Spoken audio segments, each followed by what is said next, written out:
On this episode of TGE Talks Menopause, we're looking at one of the most under-discussed and often misunderstood parts of perimenopause: sex, desire, intimacy, and libido in midlife. Somewhere along the way, many women were sold a story that menopause means the end of feeling sexy, the end of desire, and the beginning of being dried up, invisible, and done. What if this story is not only wrong, but also causing real damage? To help us unpack what's actually happening in our bodies and brains and to learn more about what we can do about it, we're joined by sexual health specialist, Dr. Heather Blaylock. Dr. Blaylock is a South African medical doctor with a special interest in sexual medicine, menopause care, and hormonal health. Heather also has additional training in psychiatry and non-surgical aesthetic gynecology. She is a fellow of the European Committee of Sexual Medicine and works at the intersection of evidence-based medicine and honest, stigma-free conversations about sexual well-being. Dr. Heather Blaylock, welcome to The Great Equalizer and this special episode of TGE Talks Menopause. Welcome, Dr. Hi, Heather thank Blaylock. you so much for the invite. I just love any opportunity to have open and honest conversations about sexuality. Well, this is pretty much what this whole series is about. We're taking a deep dive, but I must admit, this particular episode is one that most of our viewers are going to be interested in and locked in. God knows that's actually what brought us to taking care of our own sexual health, is what's happening to my libido. So that's essentially why we're here. I do think, Heather, when you think about menopause, or when I think for the most part, younger generations who don't want to think about their parents having sex ever, consider menopause. They consider menopause and they think about being dried up. That's the terminology that's used.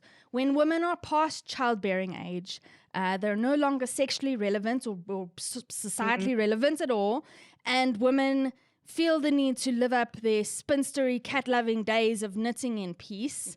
You know, that really is like an image that's been perpetuated. It's slowly changing, thank God, but it's an image that's been perpetuated by pop culture, movies, television, that women after 40 aren't sexy, dynamic, interesting individuals, but it's just so not the case, because 40 is on.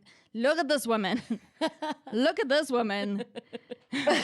40 is not old at all. We're barely passing that halfway mark. So what is the case for you, Heather? Because you're also a dynamic, sexy, interesting individual with so much to offer. And happily menopausal. Okay.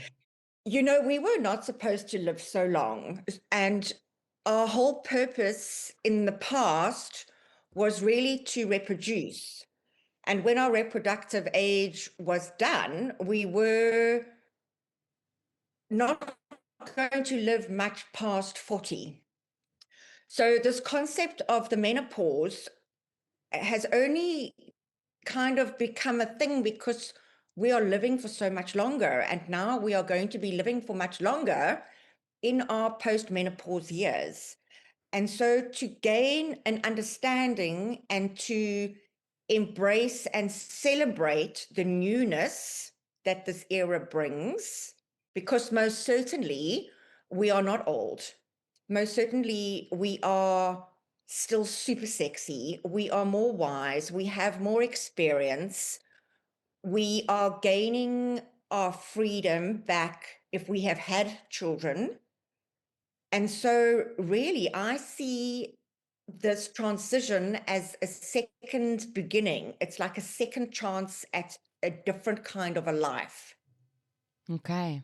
I'm so glad that you're saying that, because I think that I recently learned about the Forbes 50 after 50 awards, which looks at kind of awards women for starting something new or doing something big in life after 50. And I'm like, yes, we're not shelving women anymore. There really is a societal shift. Yeah. We spoke about that in episode 1 with Aisha, that we're starting, women are not backing down any longer, and we're really starting to kind of take our own. So for us, as we mentioned, libido is a huge one. It's what brought us to kind of looking deeper at our sexual health and worried that in the years that our kids are older and we can actually start really enjoying sex, our interest in it starts dipping. So what does a healthy libido look like post-40?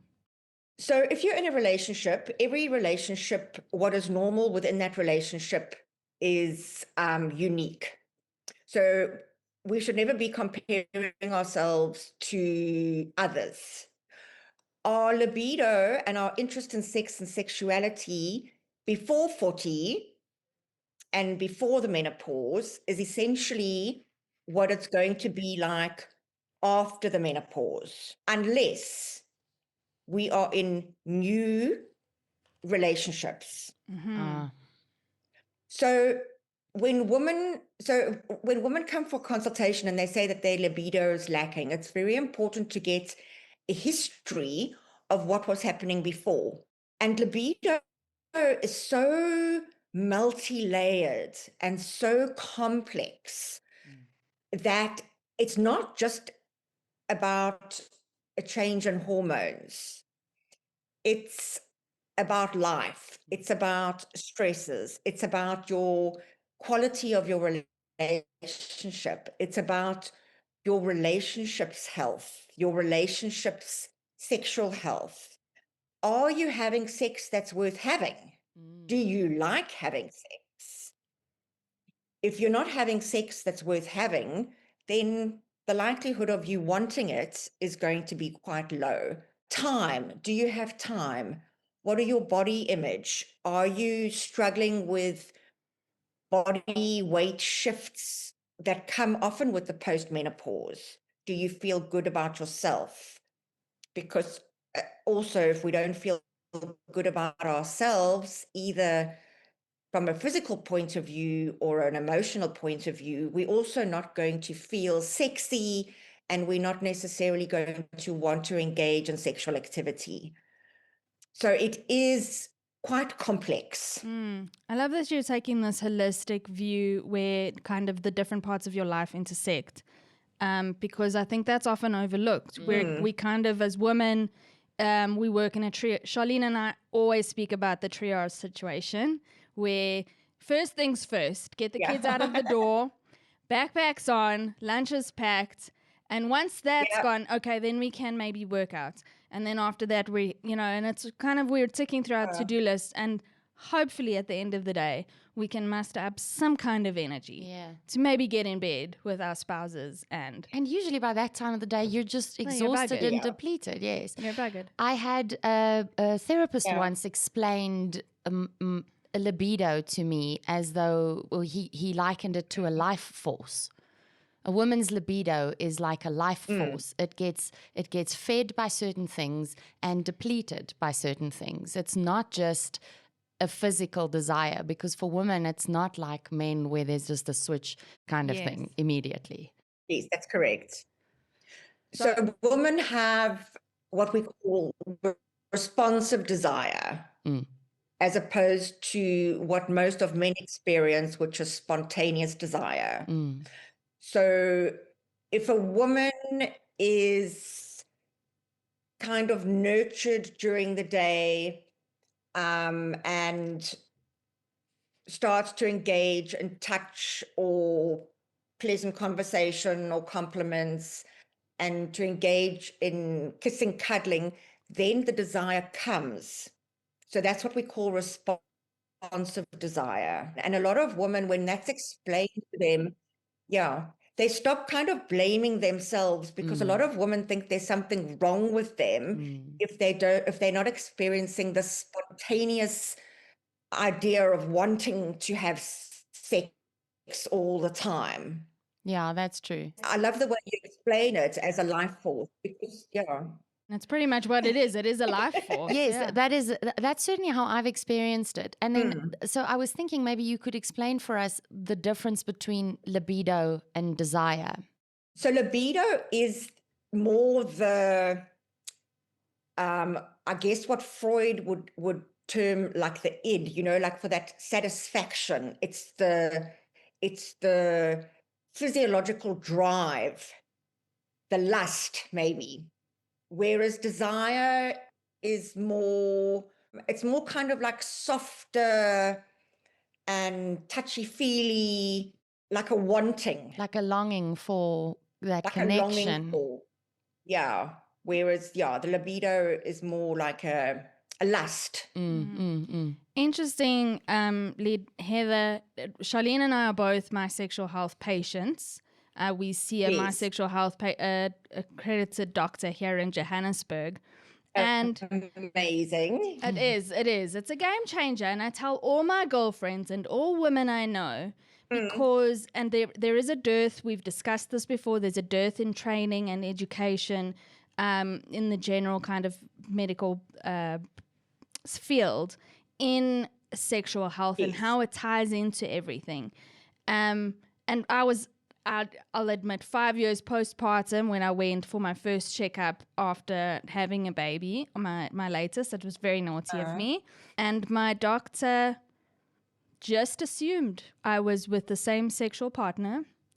And didn't question my libido, my desire. She just heard my kind of what was happening to me physically and kind of did the checkup, the usual checkups that you do. She did the pap smear and looked at everything else, my breasts. But it was interesting for me that she never queried where I'm at in my sexual health journey, specifically who I'm partnered with, and if I'm still partnered with the same person. I think that information is crucial as you're looking at sexual health going forward, as you're looking at your postpartum years. So I wonder, how do you tackle that as a doctor?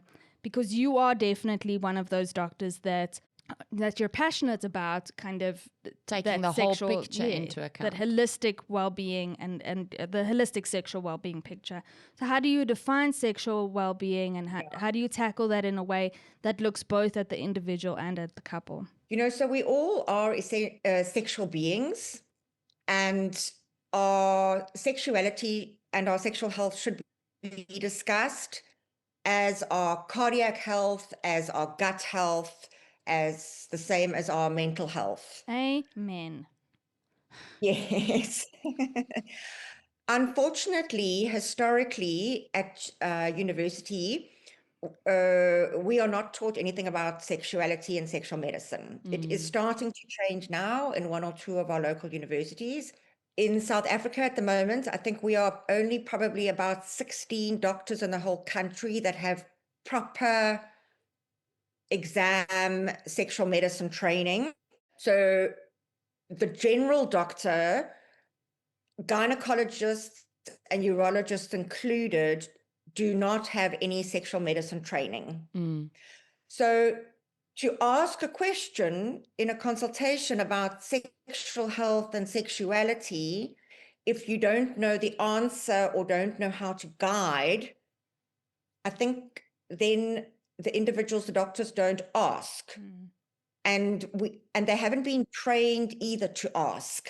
And, you know, everybody comes with their own background stuff. So even though we are taught and trained to be open and non-judgmental, et cetera, a lot of medical personnel will also come with their own stuff. So if they are very culturally religious and conservative, etc., then they may be unlikely also to ask about sex and sexuality because they don't have the conversations themselves, and they don't think that those are conversations that should be shared with somebody other than their sexual partner.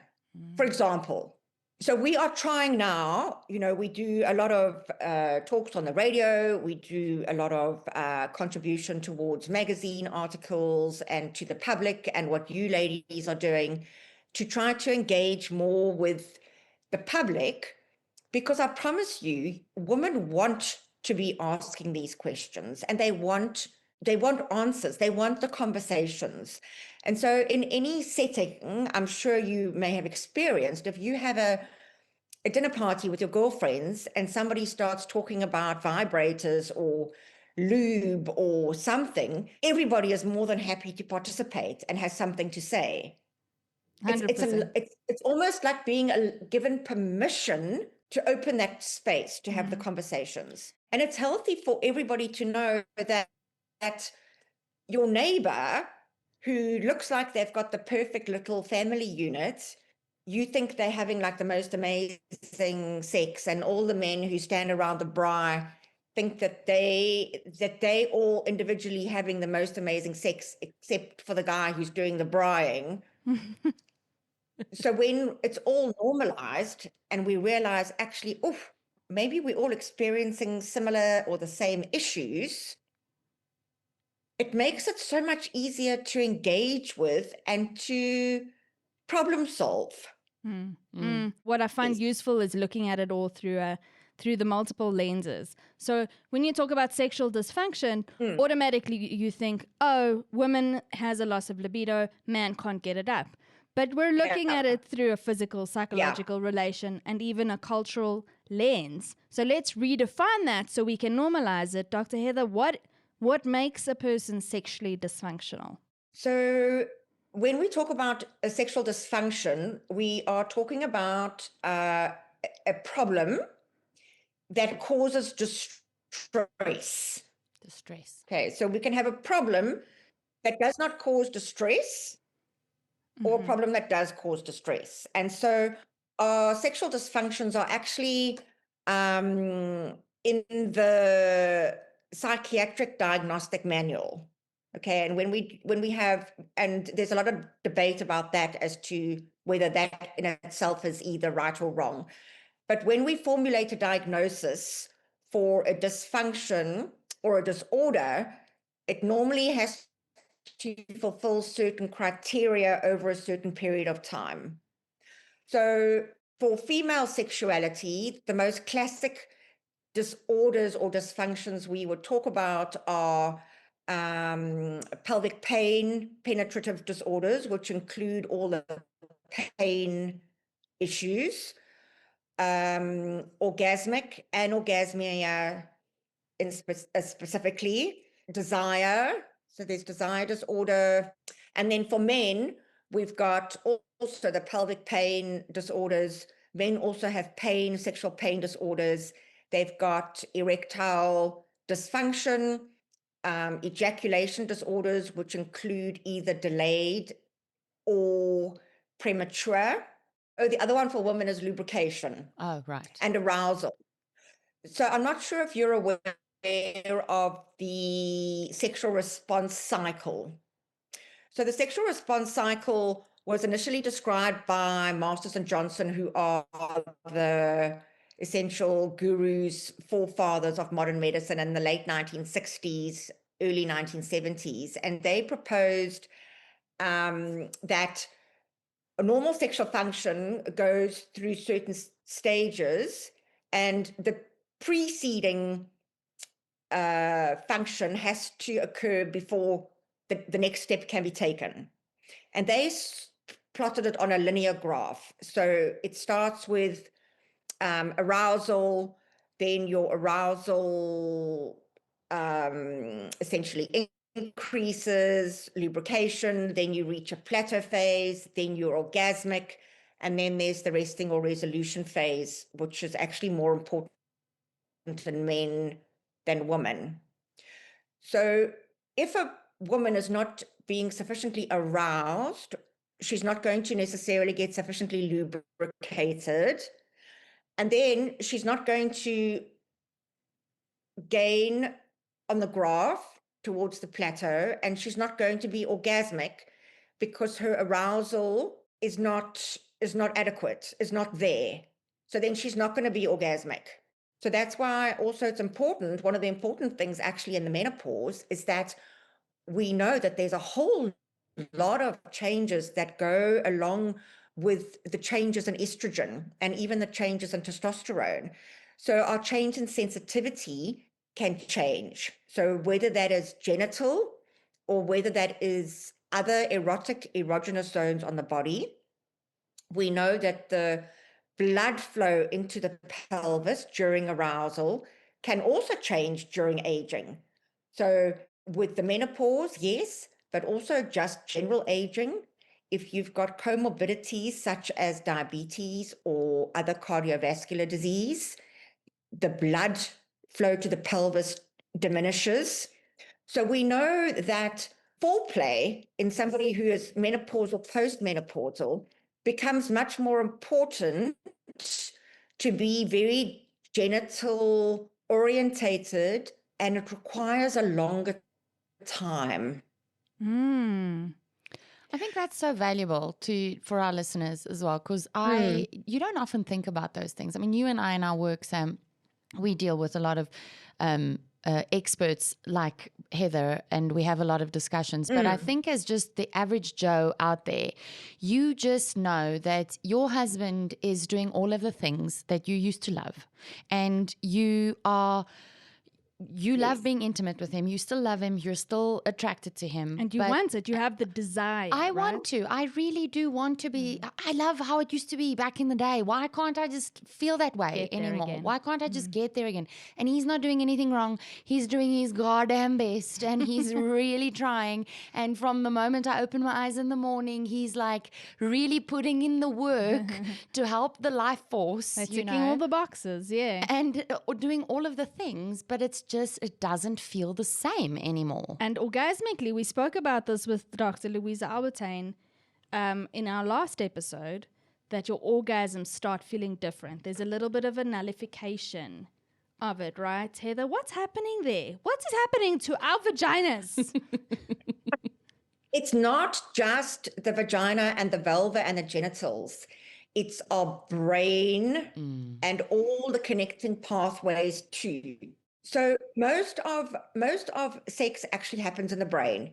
So our desire hormones, our cuddly, touchy, feel-good hormones all come from the brain. We can also turn on and very easily turn off our desire or our arousal, and we can also control our orgasms by our thoughts. True. That makes sense. True. I mean, if you're lying there in the moment and you're trying to get into it and you're like, oh shit, where did I put the car keys? I must remember to do this tomorrow. Oh, did I remember the kid's blazer? The dog starts barking. Yes. What's happening outside? Your mind is just like ticking through these things. So you got to kind of be able to switch that off and zone in. Yeah, we need to be able to teach ourselves to be in the moment. To be really present. And so I teach a lot of my patients about the concept of mindfulness, about really being present. And yes, the quality of our orgasms can change with aging because of some of the things I've mentioned before, the blood flow, and especially for a woman who may have also had a hysterectomy. So the uterus is very functional as part of the intensity of an orgasm, because at the peak of the orgasm, our uterus contracts, the vaginal wall contracts, and our anal sphincters are also contracting, as well as the other pelvic floor muscles.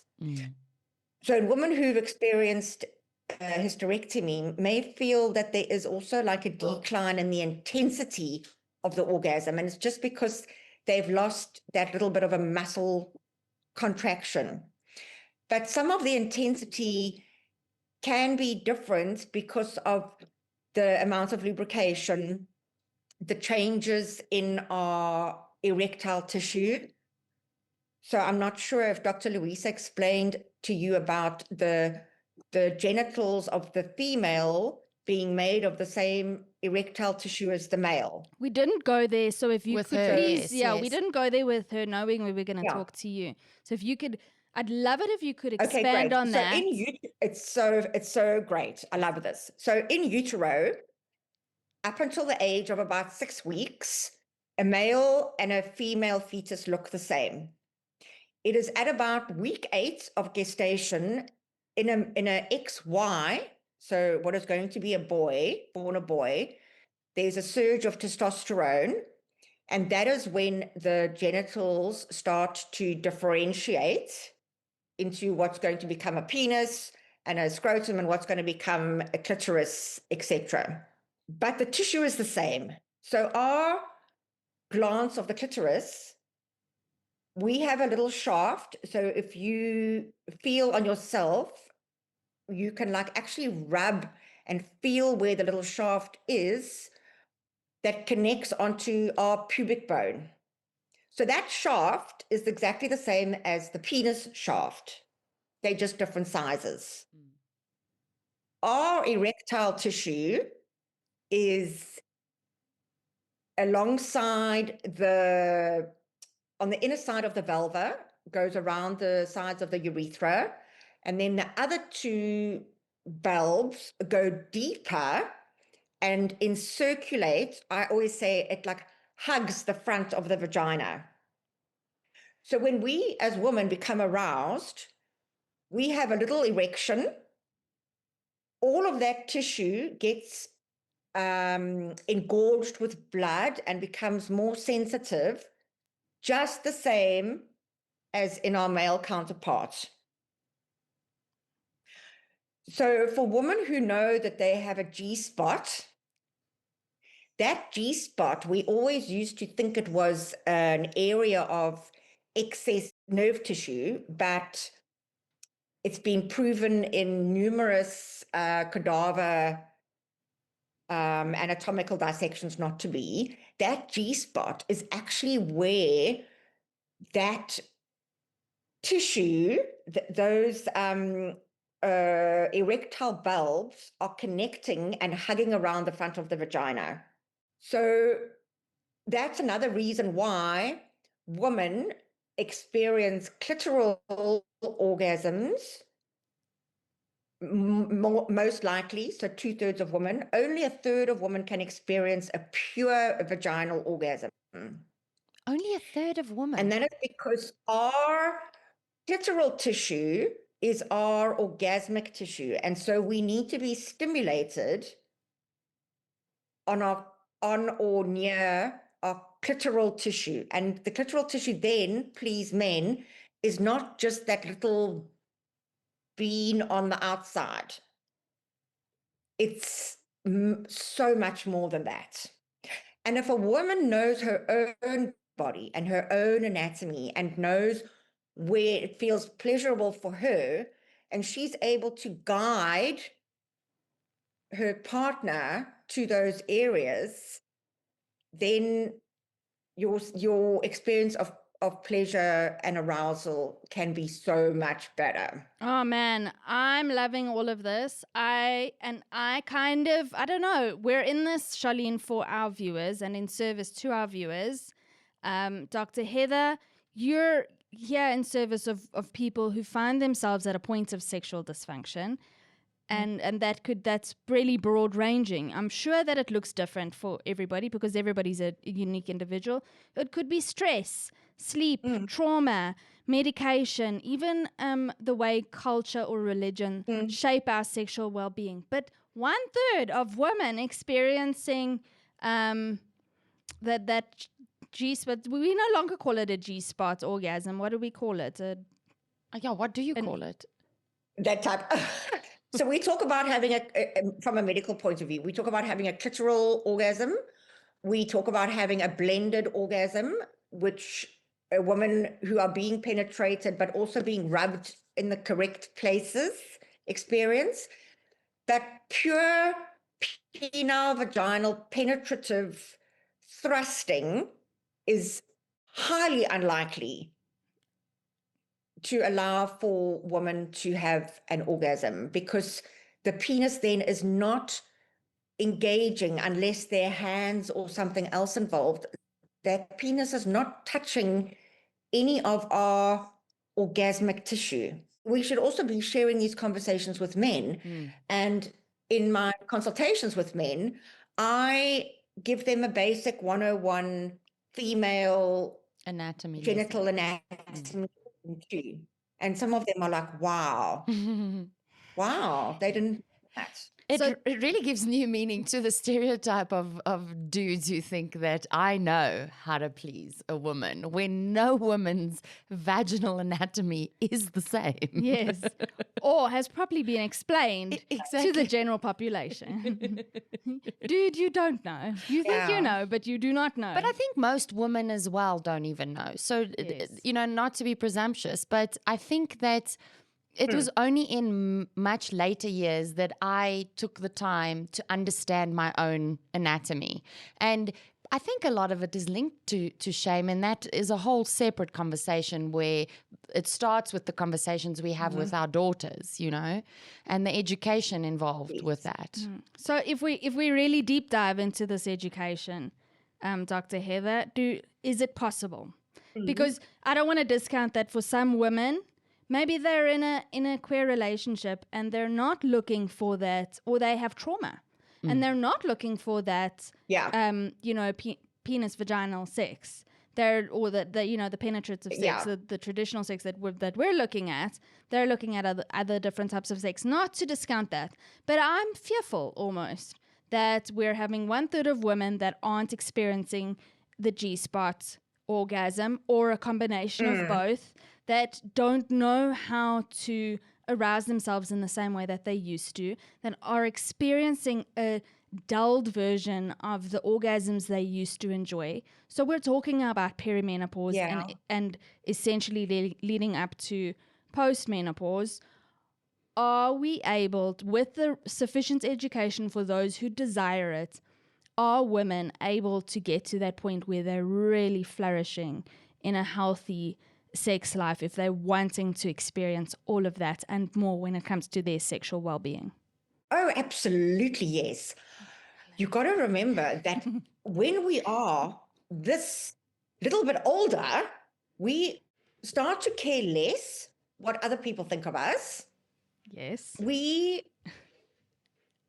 start to, well, hopefully, a lot of us, most of us, appreciate ourselves better and our bodies.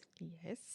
We are hopefully more confident. Our communication skills hopefully have had time also to mature. What can often come with this age of the menopause is that if you've had your children younger, for heterosexual couples or couples who have children, often it is the time now when the children have packed their bags and gone off to university or to travel the world or get on with their own lives. And so for some couples, this time gives them this new sense of freedom. They've got the house back to themselves.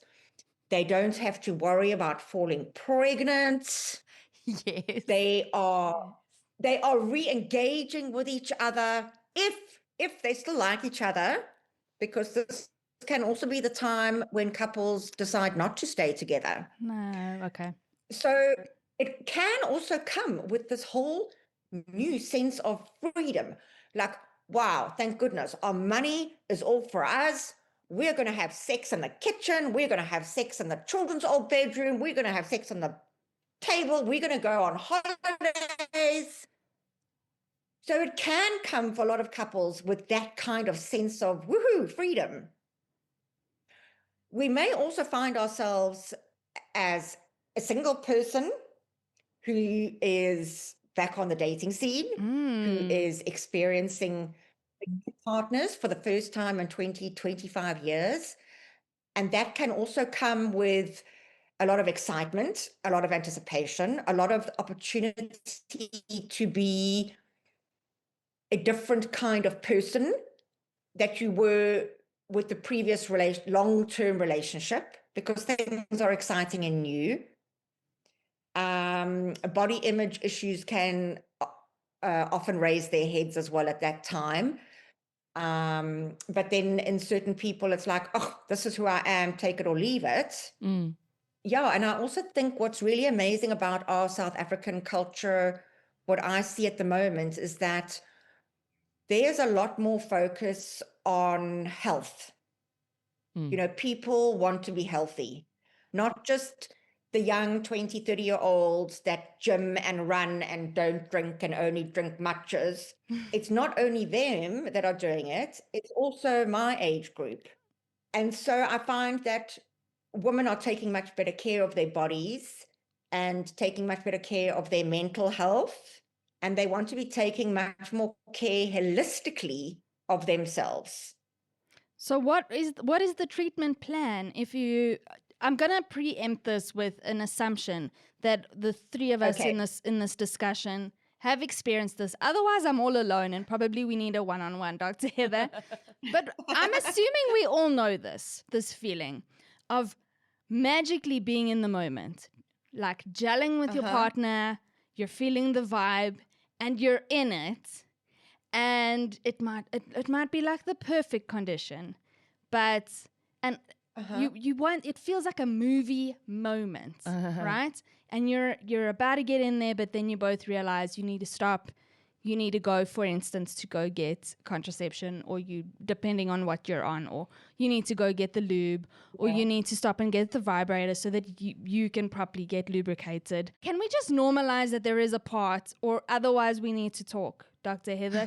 There is a part that's not like the movies when it comes to sex. It's mostly not like the movies. Mostly Let's not like just the be movies. honest. It's mostly not like the movies. You have to stop the vibe. You have to get back into it, because you're like, okay, we're doing this now very spontaneously, and we got to go get the lube, or we got to go get the vibrator. Lock the door, because the kids are going to come into the bedroom, or like it happens. There are these interruptions. The and I think that also as you age, do you need tools like lubricants, like vibrators, stuff that each individual is going to need to get them in the mood? So yes, so eventually, if you live long enough as a woman in the menopause, you will get a dry vagina. It's our path. It is the same with all men. If all men live long enough, they are going to have erectile difficulties. So lubrication is an easy thing to fix. You know, we've got so many beautiful, easy products on the market. I would strongly advise, please, nothing with a flavor, nothing with a color, nothing with a perfume. You want to keep it as neutral as possible so as not to disturb your normal vaginal microbiome. Introducing vibrators and toys into a relationship is very individual, because some people already use them. Some people have problem to talk about it, to want to introduce it. Maybe a woman's been using it privately, and she's nervous to bring it into the bedroom with her partner because her partner might get offended and feel threatened, and, you know, all of those kinds of feelings. But the most important thing in any relationship is being able to communicate. If you've got the words and you are able to say the words and express the words and ask for what you want and say, you know, really say what you mean, then it makes the whole connection and the whole experience so much easier. It's like when we talk anatomy, it's about, you know, doing education to children. When we teaching them about anatomy, you know, this is your nose, this is your mouth, this is your elbow, this is your tummy. But when it comes to naming the genitals, they're given all kinds of like funny names, you know, and why do we do this? So that kind of vocabulary kind of carries into our adulthood. So we don't have the words. And so I also say to my patients, if they can't verbally express the words, write little sticky notes. You know, there's also some amazing, such fun card games that you can buy on Takealot or from Temu about getting into conversations with your partner. And so they've got questions on the cards, and if you're prepared to answer the question yourself, then you're allowed to ask your partner. And some of them are like really silly and really basic. It's amazing how much you can learn about yourself and also about your partner, and also that it makes it kind of fun. I think that's actually such great advice, because if you whittle it right down to the early days of dating and your partnership, you were friends, you were silly, you did fun things together. And then life happens and hormones happen and all of the other things. Those things can be fixed, but you got to get back to the basics to connect with each other in that fun way. And you should never be too old to be able to do that. It makes me think of, my husband turned 40 last year, and when I spoke at kind of his dinner and thought about our relationship, we've been together since we were in high school. We were like 23 years just the other day. We've been together for that long, only married for 11, but we've been together our whole lives. And when you look at that, there's a lot of beauty and romance in that, and it can be very rose-tinted. But there's also this, we always have to remember that we're living through at least, I read something online, at least 17 different versions of yourself, because you change so much. And that the same needs to apply to both men and women sexually. We are different sexual beings, and postpartum, no doubt, we change so much from before we have children to after we have children. And then we face perimenopause and we're changing even further. And then after menopause, we changed yet again. And then our husbands are going through something similar. We're here to talk about women, but our husbands are going through something similar. So I think just bearing in mind, going back to that initial friendship and remembering that you're weathering the changes and you need to weather them together. I think that's really a lovely takeaway. I agree. Yeah. I had a question. I wanted to ask, so you were talking about great products online and so on, and got me thinking, I've heard or seen on social media a gynecologist talk about treatments she recommends for her perimenopausal and menopausal patients. Now, I don't know how much that applies to our South African market, because it depends on what's available from a medications perspective. And you're going to talk to us about the aesthetic gynecology later in this conversation. But three things that came up. Firstly, which was interesting to me, is that testosterone as a treatment for women who have got low testosterone in perimenopause, which affects libido. There is no regulated dose for women in testosterone cream. Like on paper, there is no dosage, like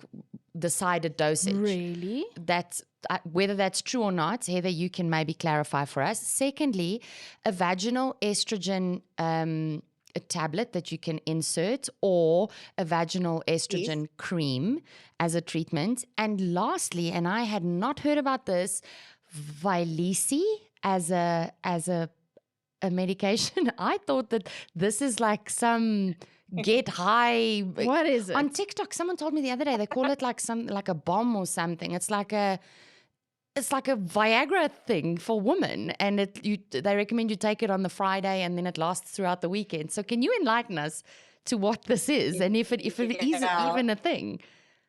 So this is actually like a whole another hour conversation. Oh gosh, okay. But when we talk about hormone therapy, there's a whole, that's a whole like conversation about medication, supportive treatment from a vitamin, mineral supplement point of view, or the conversation if you want to have about bioidentical hormones. But yes, Vyleesi is a thing in South Africa. We get it only from the compounding pharmacies. In America, it's called flibanserin, and it is for a woman's libido. We do now in South Africa have a topical testosterone that is probably formulated for women specifically. It has been around overseas for many, many, many years, but only recently brought into South Africa, and it's called Testafem. And yeah, it's a topical application. We do also get bioidentical made up hormones with testosterone in, can also be topical, and or you can use it with estrogen on the belval area. because our vulva and the first third of the vagina are very high in estrogen receptors, but also testosterone receptors. And so with the thinning of the tissue and dryness that comes in the postmenopause, those topical applications are really delicious to nourish the tissue. So it's important for preventing bladder infections, for preventing easy tearing, burny, itchy feelings. You know, there's a whole, I would love to have a conversation about that. Okay. I mean, yeah, we can earmark that and go right into it, because we are going to be looking deeper into sex, Yes, and enjoyment. Here we're talking about perimenopause and kind of normalizing things that people are experiencing. So that's interesting. There are two things before we wrap up, and this is going to take a bit of time. So I really want to get stuck into it. Firstly, looking at that, Charlene brought up some really interesting solutions. Can I just clarify, is then testosterone regulated? The levels of testosterone that you're allowed to administer to women, is it regulated in South Africa? Yes. Okay. Yes. So women, we have testosterone in our systems our whole lives, just the same as men also have estrogen and progesterone, just in different, our levels are just different. So in the perimenopause, our testosterone levels can gradually decrease, and we can supplement these. We do lab blood tests to get a baseline. The lab, I must be careful how I say this now.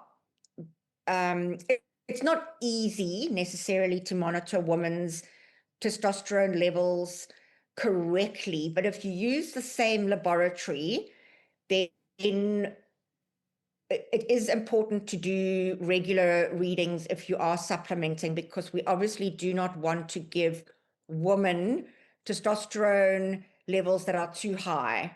The Test-of-Fem, for example, the testosterone that is specifically formulated for women, the doses are teeny tiny in comparison to male doses.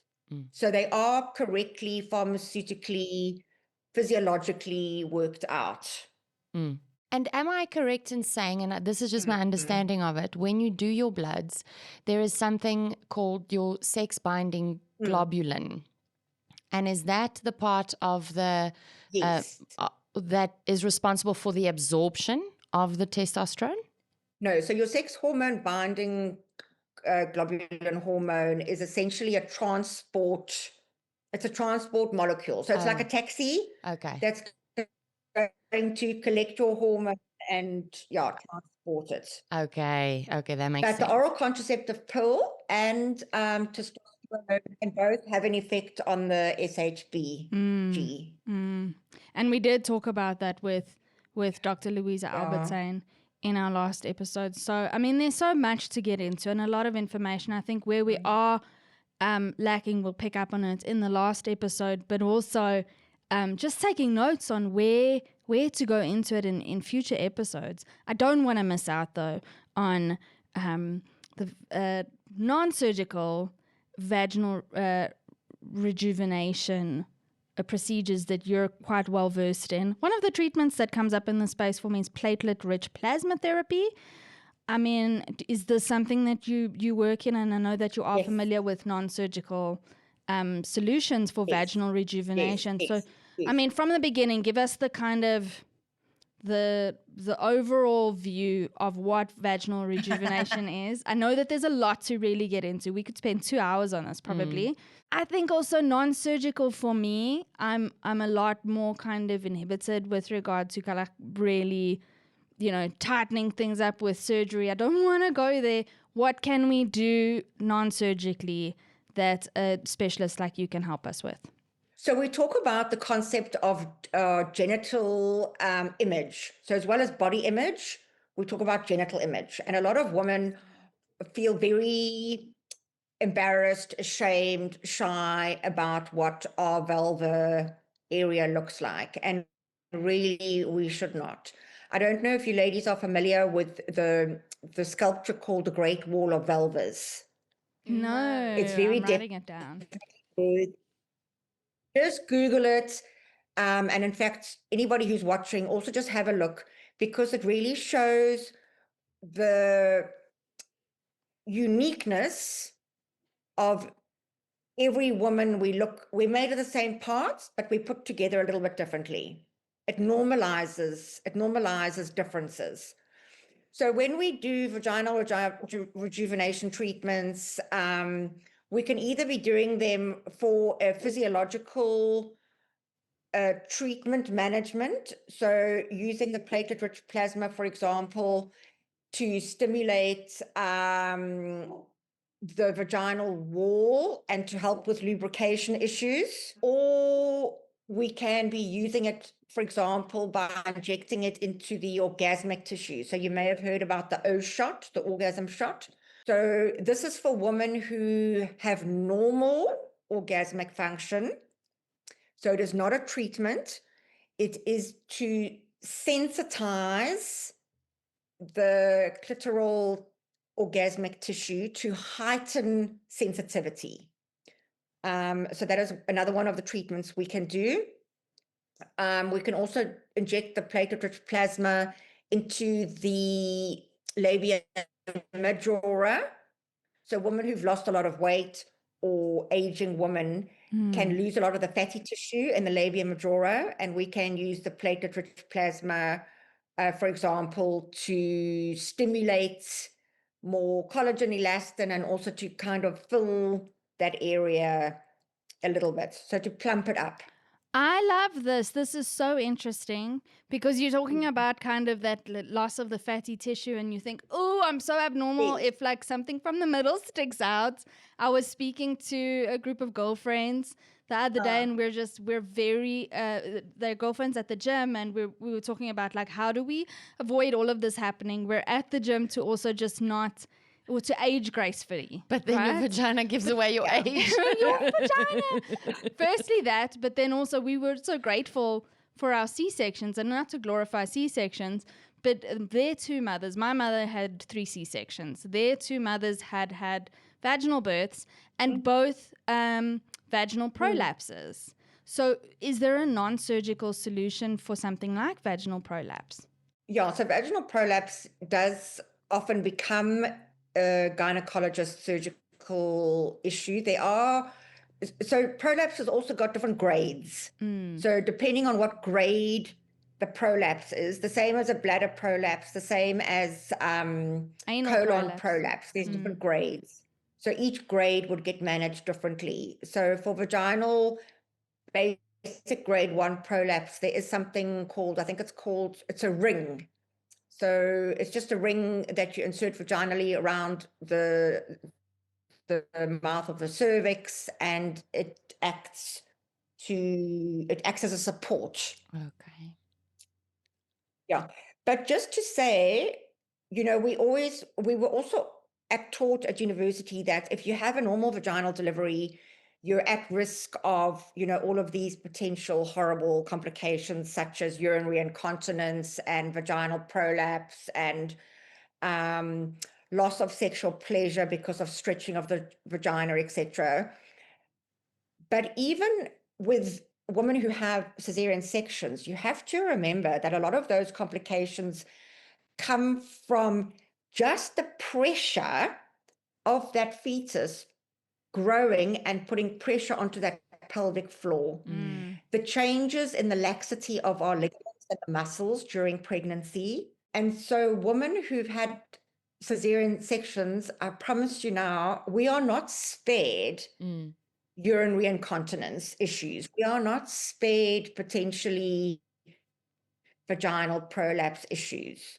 That's a great point. Yeah, so just to put that in perspective. That's a great point. So I want to jump to Heather, that you look at things kind of from a holistic perspective, as we've mentioned. You look at the interdisciplinary space, so that we're not looking at things in silos. What I really love about your work is you completed a postgraduate diploma in interdisciplinary pain management at UCT, with an eye to improve the management of chronic pain conditions like pelvic pain, sexual pain, and experiences of trauma. So important, so often overlooked. You belong to the Pain SA Association. I mean, pain obviously impacts your sexuality. So I'd really love to look deeper into that. Also with the thought that we're talking largely about pelvic pain and vaginal pain during intercourse, which can also be, trauma driven, something like vaginismus. But then I thought we're having, what's it called? Frozen shoulder. Frozen shoulder as we enter menopause. And Yes. just general joint discomfort. Inflammation in the body. Yes. And there's other different types of pain that can bleed into whether we want to be sexual or not. So what is your experience in that, and how do you tackle that as a physician? So you can come at that from my point of view in two ways. So people who experience chronic pain in any aspect of their bodies, so whether it is hips, knees, abdominal migraines, are going to experience life differently. And so the effects of somebody who experiences chronic pain can include depression, change of energy, body image issues. It can affect their relationships. It can affect their motility, their general function. So their engagement in sexual activity can change in numerous ways. So it may affect their drive, their libido, or it may affect the way they need to position themselves, how they need to be touched, how, like, different ways maybe to experience pleasure that may not involve penetration, for example, anymore. So it's very complex. And then individuals who are experiencing sexual pain, so men and women, so whether it is penetrative pain, superficial pain, deep pain, pain with ejaculation, pain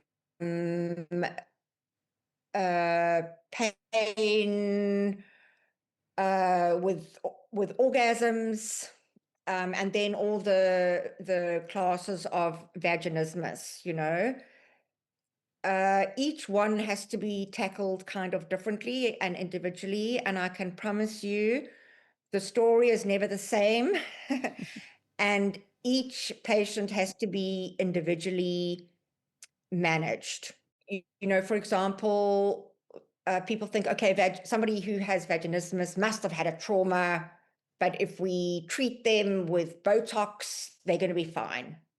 Okay, that's not going to be true. So there's also like a whole process and different people potentially involved in the process. So for example, pelvic floor physiotherapists are often the most important medical professional in some of these scenarios. We may need to include psychologists. We may need to include occupational therapists, as well as a medical doctor. Yeah, so either sex pain specific or other chronic pain issues do need a team. I love that. Not working in silos. And they're not simple. Yes. But I love that we're normalizing this. Yeah. And admitting, hey, Yes. we're for in example, pain. what might be simple is, so if we're in pain, especially if we're having sexual pain, we're not going to want to engage in sexual activity because we're going to know that we're going to be in pain and uncomfortable. If you're in pain or you're anticipating pain, all of those nervous pathways are going to shut down the physiology that is necessary for arousal and lubrication and orgasm. Yeah. So can you tell us, so for our listeners, if you're one of those women stuck in this place, or you're experiencing this feeling of not feeling yourself sexually or completely disinterested, or I've heard so many women, and I was one of those women who honestly out loud said, listen, if I never have to have sex or intercourse again, I would be so fine. It would be a total win. Thank you very much. If you're in that place and you don't want to be in that place and you're like, I miss having sex, I miss feeling intimate with my partner or enjoying it for that matter, what would be the first step that someone could take if they're feeling disconnected from their sexuality right now? What would be your advice? I think really like have the courage to reach out to a health professional in the sexual health space. You know, we are a group of amazing, approachable doctors, psychologists, pelvic floor physiotherapists, sex educators. You know, there's help. And sometimes the help is simple and sometimes it's a journey. But there are a lot of very lovely, well-educated people who can walk journeys with you. And you are one of them, Dr. Heather Blaylock. We're so grateful for your time. We're so grateful for your insight. I've written so much down that I'm like, we're going to be linking our listeners up to, including the Great Wall of Vulvas. Yes. Follow apps like why we're not talking about men here, but we will. We're coming for you, men. Well, eventually. Why the resting phase is important to men in men. We're not going to answer that right now. We have run out of time, but we are going to ask you where you're practicing, where people can find you, and what you're focusing on right now in terms of your workspace. Anytime you've got time to talk about sex, please contact me. I talk too much. I have to be told that my time is up. Even us too. I love to educate. I love to educate people. I love to share, and I love to walk with people where beautiful, positive growth and change takes place. So you can find me on Instagram, Dr. Heather Blaylock. I have a website also, Dr. Heather Blaylock, and I'm just in the process of changing my contact details, but hopefully by the end of today, they will be up. I am based in Cape Town, and I also have a satellite office in Hermanus. Amazing. We do online, we can do online consultations if absolutely necessary. If you're living in Pof Sonder Water or, you know, somewhere where you can't access us, you know, we can still help people online. Okay. Great stuff. Dr. Heather Blaylock, we will definitely be putting our viewers and listeners in touch with you and adding all of the links to Dr. Heather's Instagram account and all of her contact details so that you can make sure you are having a fantastic sexual life before 40, at 40. And beyond. And way beyond, because we're only just getting started, ladies. Apparently so. Apparently this is the beginning. This is the beginning. Dr. Heather Blaylock, thank you so much for joining us on this episode of TGE Talks Menopause. Oh, thank you so much for having me. And please, your listeners must also look at the website, omgyes.org. Pay the 400 Rand subscription fee. It will be the best life-changing few little videos done by the Kinsey Institute in America. It'll teach you about your own beautiful anatomy, your own sensual sexual area, and then let your male partner, if you have a male partner, or your brother or your uncle also watch it. Beautiful site. It's going to be interesting dinner conversation with your brother and your uncle. Well, that is a great plug, and we will link our listeners up. Thank you so much again, Dr. Heather Blaylock. Oh, thank you so much. Have a beautiful day. Thank you. Charlene, how about we keep talking? Yes, as we always say on this podcast, you know we will keep talking, and we need you to talk with us. So we hope that our listeners will join in this conversation.